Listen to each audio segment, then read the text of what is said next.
Hi there, guys. Welcome to all of you on Tech Takatak. Tik Takatak tech टकाटक।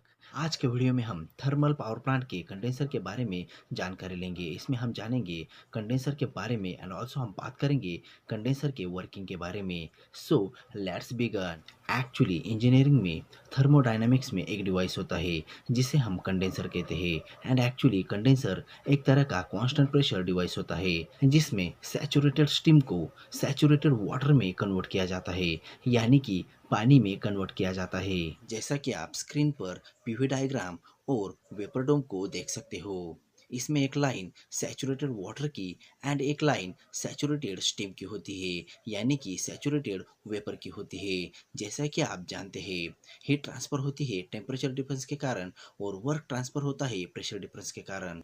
जैसा कि आप जानते हैं, थर्मल पावर प्लांट में हाई प्रेशर डिवाइस बॉयलर और लो प्रेशर डिवाइस कंडेंसर होता है। सो यहाँ पर प्रेशर डिफरेंस होता है, इसलिए हमें वर्क मिलता है। एंड एक्चुअली ज़्यादातर पावर प्लांट में कंडेंसर में वैक्यूम को मेंटेन किया जाता है। एक्चुअली कंडेंसर में जितना लो प्रेशर रहेगा एंड बॉयलर में जितना हाई प्रेशर रहेगा उतना ही ज़्यादा हमें वर्क मिलेगा, जैसे कि हमने अभी अभी डिस्कस किया। तो थर्मल पावर प्लांट में कंडेंसर में वैक्यूम को मेंटेन किया जाता है। सो नाउ यहाँ पर हम कंडेंसर के बारे में जानते हैं। So what is condenser and condenser में किस तरह से वैक्यूम को मेंटेन किया जाता है।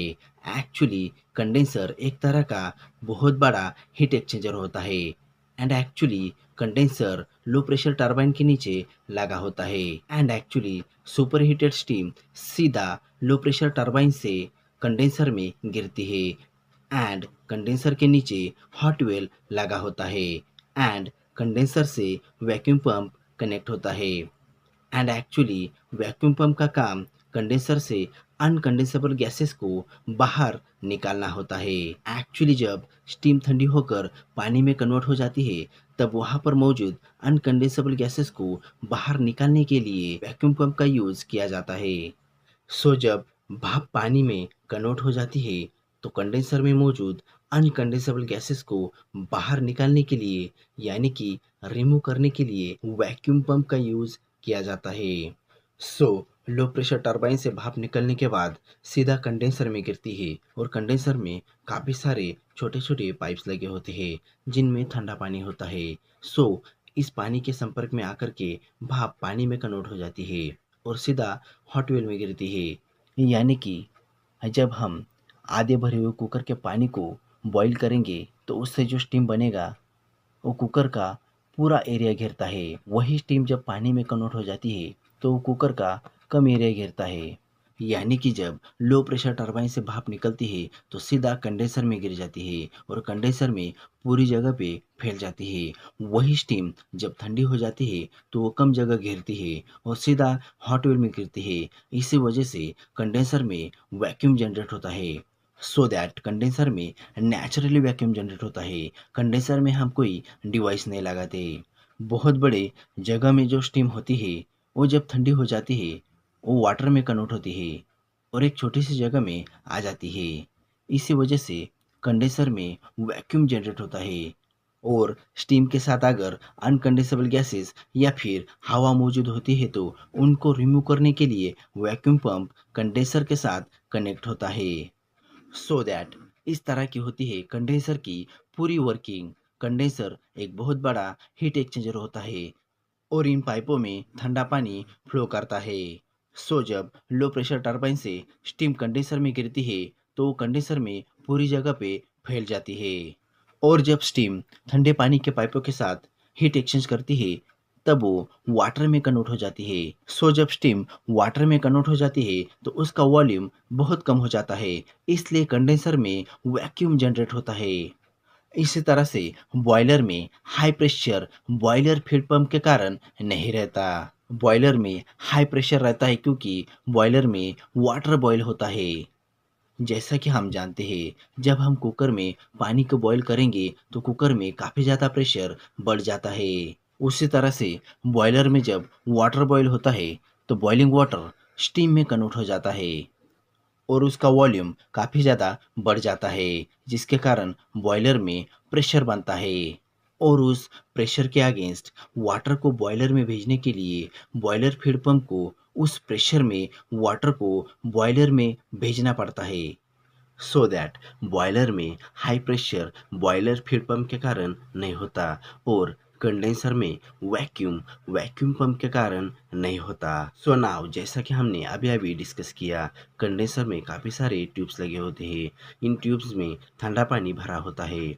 सो नाउ ये ठंडा पानी स्टीम के साथ हीट एक्सचेंज करता है और गर्म हो जाता है। सो नाउ इस गर्म पानी को ठंडा करने के लिए सीधा कूलिंग टावर में भेजा जाता है। कूलिंग टावर के बारे में अगर हम बात करेंगे तो कूलिंग टावर भी टू टाइप्स के होते हैं, नेचुरल ड्राफ्ट कूलिंग टावर और फोर्स ड्राफ्ट कूलिंग टावर।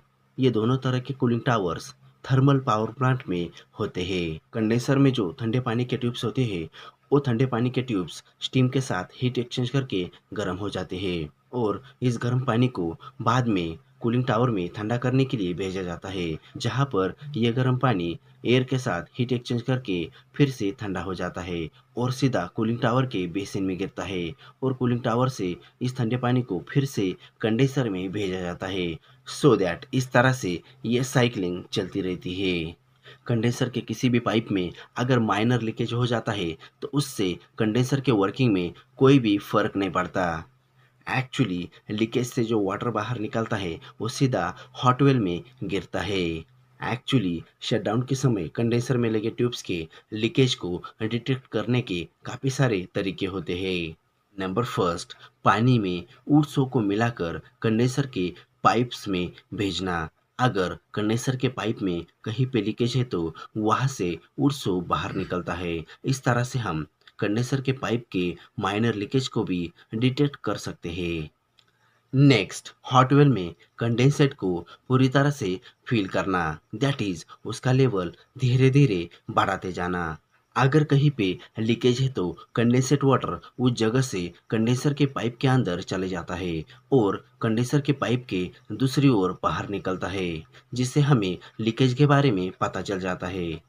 और कंडेंसर के पाइप्स के दूसरी तरफ हम वैक्यूम मेंटेन करके एक कैंडल की मदद से भी हम लीकेज को डिटेक्ट कर सकते हैं। एक्चुअली कंडेंसर के पाइप के अंदर हम एक कैन में वैक्यूम मेंटेन करते हैं और कैंडल लेके उस पाइप के पास चलते हैं।